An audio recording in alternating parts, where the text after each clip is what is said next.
Hello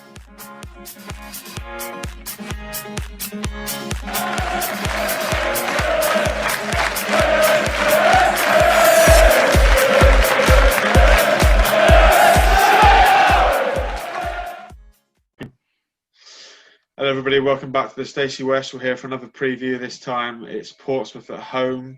Very fortunate to be joined by an old friend of mine, former university colleague, and now the Portsmouth correspondent for Hampshire Live, Jonty Coleman. Hi Jonty, you all right, mate?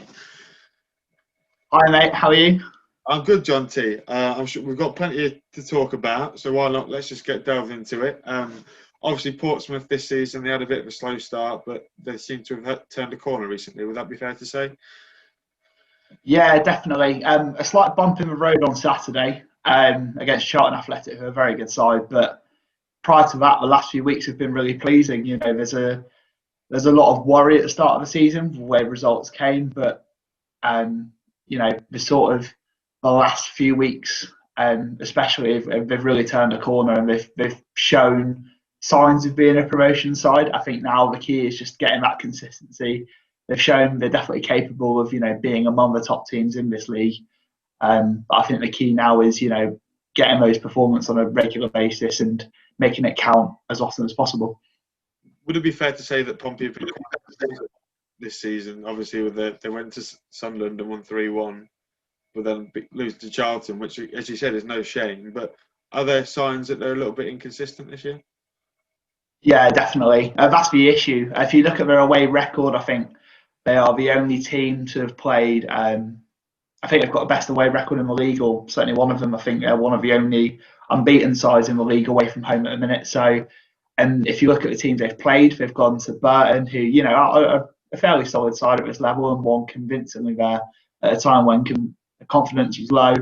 And then again, they went to Gillingham and Sunderland in the space of 4 days. Again, when confidence was low, and they've gone and picked up 2 fantastic wins against sides who were both in the playoffs when they played against them. So yeah, away from home, you back Pompey against anyone at a minute, but at home, you'd almost be inclined to back the away team. The only teams they've beaten at home so far this season are MK Dons, who were bottom of the table when they played them.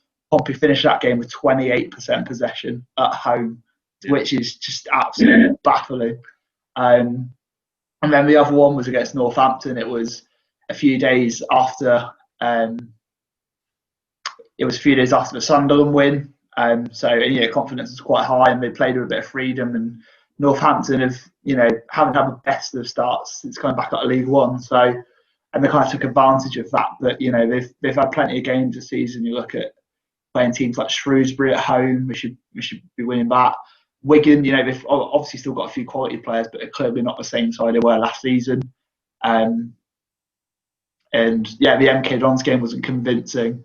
They lost that into Doncaster, again a solid side but beatable. And away at Rochdale as well, I think they had it was a ridiculous amount of shots, and somehow we drew 0-0. So I think that's the issue. When they're on it, they're a fantastic team to watch. But when they're not, they're the complete opposite. So it's really hit and miss at the minute, but it really depends on what Pompey team turns up. And amongst all that inconsistency, there have been a few players that have been putting in consistent performances. I'm sure you'll mention Marcus Harness. Who are the players that have stood out for you for Pompey so far this year? Well, I'm sure some Lincoln fans will be delighted to hear that the first name I was going to mention is Jack Watmore. News has come out today that he's going to be missing the next 3 weeks of action. The hamstring injury was forced off on Saturday. And I'd say, you know, in terms of consistency, centre-back, I don't think I've seen many centre-backs in the league better centre-backs so far this season. He's been excellent, just wins everything, such a threat at set pieces. And he's just like Mr. Reliable. So losing him at a run where they play teams like Lincoln, Plymouth, they've got to go to Ipswich in the FA Cup. So, you know, they have got some really tough games in the few weeks while he's out. Marcus Harness, another one who he's very much when Pompey are playing well, Marcus Harness is normally involved in it. It all started in the league, it all started away at Burton, back at his old stomping ground. And interestingly enough, they switched a formation a bit and moved him to a striker in that game, and he went and scored a hat-trick. his first goal was, quite a striker's finish. It just like bounced out to him. He took it very well. The second one, he scored a back heel, which he, complete form back to goal, and he just flipped it behind him. Incredible. And then the third one was absolutely fantastic. I don't think Pompey will score many, if not a better goal than that this season. Curtis has just kind of like fizzed it into him. He's done like a little turn and then just dinked the keeper with his second touch, and it was ridiculous. And when he's on it, he's really proven to be quite a menace. I think he's already equalled his record for league goals this season. But I think the issue is getting him consistent. He's clearly one of the most talented players in that team.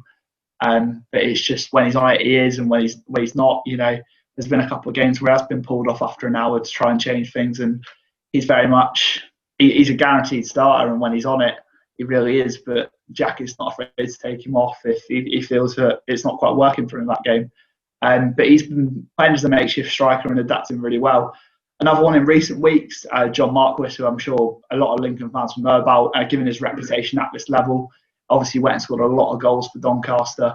And he had an okay season last year for Pompey, got a dozen goals.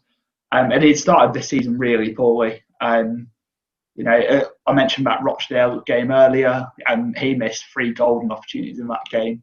But in the last couple of weeks, he returned to the starting lineup when Ellis Harrison was injured, and he went on a run of scoring 5 in 3. And he was like, okay, this is the John Marquis we've all been waiting to see this season. And he played up front with Harness, and those two worked really well together. But at a weekend, it was Pompey were a bit flat and didn't look incredibly capable of scoring, and that was the issue. It wasn't just Marquis or Harness. No one looked like it. I think they had 13 shots, but 1 on target, and that was from quite far out from Andy. So, and it was straight at the keeper, so I arrested him, and I think that was the issue. But one thing I will say about this Pompey team is, I think you've got a record of about 70 or 80 games now in a row in the league where they've never lost twice in a row. So they all, whenever they lose, they always come back. Even if it's a point or something, they've got a very good record of coming back straight away. So that's one thing I will say. Although the injuries to both Jack Watmore and Michael Jacobs will be missed for sure. One man you didn't mention there, Sean Raggett, obviously at Portsmouth now. It was at Lincoln when we got promoted out of the National League. How's he adapted to becoming a permanent signing at Pompey this year? I think he's one of the few players who's played every minute in the league so far this season. It's a weird one, really. I feel like I've spent a lot of this season defending Sean Raggett, and for one reason or another, Pompey fans just haven't really taken to him. They've got this new Danish lad, Rasmus Nikolaisen, in the squad now, and many fans have wanted Nikolaisen to play ahead of Raggett. But Raggett's, he's kept his place. He's formed a really good partnership, I think, with Jack Watmore. And for certain games where the MK Dons won away at Sunderland, where those two together were absolutely fantastic. And what I will say about Raggett the last couple of games is, I think I've worked out 3 games in a row where he possibly could have, maybe should have got away, should have given away a penalty for fouls he's made, and on 2 or on all those occasions it hasn't been given. So I'd argue he has been a little bit fortunate on that side, but I think he has been pretty solid. It'll be interesting to see how he does tomorrow. Obviously, as you mentioned, he's got such a synonymous link with Lincoln. He was part of those sort of glory days under Danny Cowley, and a big part of that as well. Interesting how he does, and he'll shuffle over to right centre back this season. Every game so far he's played left centre back, but with Nikolaisen coming in, he's very left footed. Raggett will switch over, so it will be very interesting to see how those two play together, and how Raggett does, not only on the right side of centre back, but back at his old stomping ground as well. And what has Kenny Jackett said going into this game? Obviously, I know you'll have been attending the press conferences. Is he confident ahead going in tomorrow night? Yeah, I think I spoke to Kenny Jackett this afternoon, and he appreciates that Lincoln have started the season very well. He's very complimentary of Michael Appleton. Thinks he's built up a really good squad, and from afar, just seeing the results, it's always all Lincoln have won again this weekend. Lincoln have done well. They've got a point. Lincoln are a team that have, I think, surprised me in terms of they've always had spells where they've looked alright since coming up to League One. But this year they've kind of gone on a bit further now, and I perhaps wouldn't have associated them as a direct candidate to go up this season or get playoffs. But now I think you have to, based off the start they've had. Jacket is, fully complimentary, expects a tough game. Very complimentary of him. But I think he's one to very much focus on his own team in whenever he gets asked about opponents. I think he feels that, he's kind of not so much desperate, but he always gets instant reaction out of this team. And I think that's been the focus, trying to work out what didn't go so well on Saturday and what did go well and build on that. And there's probably going to be a few things he may try. And it'll be interesting to see what team starts, Obviously, there will be that enforced change at the back, but does he shuffle it in midfield or up front? You've got Ellis Harrison now back from injury. Jordi Hawula's just signed as well. And he made his debut late on Saturday. So it'll be interesting to see how he shuffles it, really. But I think either way, we can expect a good game against a Lincoln team banging form and a Pompey side who are away from home look fantastic. So obviously tomorrow, Pompey team in the playoffs, Lincoln currently sitting top of that playoff picture. How can you see it going tomorrow night? I think, like I've kind of mentioned, I think it'll be a really good game regardless. I'm kind of looking forward to seeing Lincoln because I haven't had a chance to watch them yet. But just off like highlights on like Quest or whatever, they do look like a good team and one that will cause problems. By the same token, Pompey away from home are excellent, and I think that's kind of sentiment to the effect of not having crowds at the minute. Pompey and Lincoln, if you had to rank teams based on regular home atmosphere and what they get, you'd probably put both of them at the top end of the table. So, and I think that's shown in Pompey's poor home form, but equally their excellent away form. So I think Pompey will get something, more from the fact of how good they are away from home and the fact they've only dropped 2 points on the road all season so far. But at the same time, they will miss Jack Watmore. Obviously, they will miss Michael Jacobs as well, but they've played well without him so far. But I think Watmore's a bit different.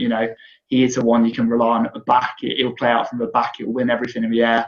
He'll go and cause some speeds as well. So if I was to put a bet on it, I'd go 1-1 myself. But definitely a really interesting game is what I'm expecting. Well, thank you very much for coming on, Jonty. It's massively appreciated. That's all right, mate. Good to see you again, since I've not seen you since university. But Thank you everybody for watching, and we'll see you for another preview sometime soon.